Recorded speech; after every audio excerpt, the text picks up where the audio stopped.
संजय राउत जी। Iran Israel का युद्ध शुरू होकर 1 महीने से भी ज़्यादा समय बीत चुका है।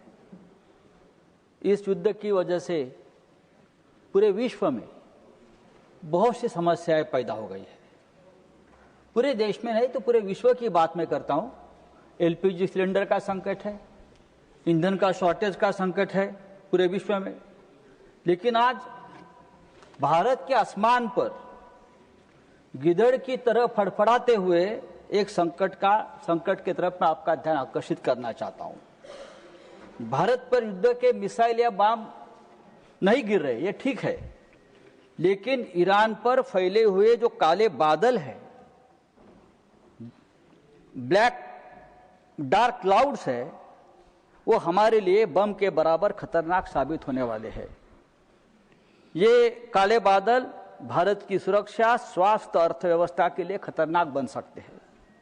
सर, ईरान की राजधानी तेहरान और आसपास के इलाकों में अमेरिका इजरायल की एयर स्ट्राइक से ऑयल रिफाइनरी, गैस भंडार पर भीषण आग लगी।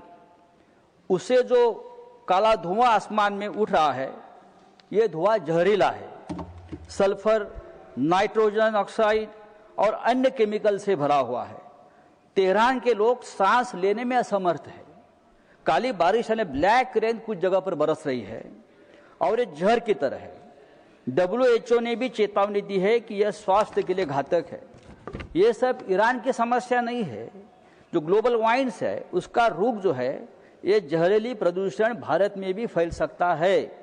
जो एक्सपर्ट है, वो एक्सपर्ट्स की वार्निंग है कि गुजरात, राजस्थान, पंजाब और हमारे और पश्चिमी राज्यों में इसका असर पड़ सकता है। भविष्य में कुछ राज्यों पर एसिड रेन का धोखा भी है। फसलें बर्बाद हो सकती है, जमीन और मिट्टी दूषित हो सकती है और लोगों में सांस की बीमारियां, कैंसर जैसी गंभीर समस्याएं बढ़ सकती है।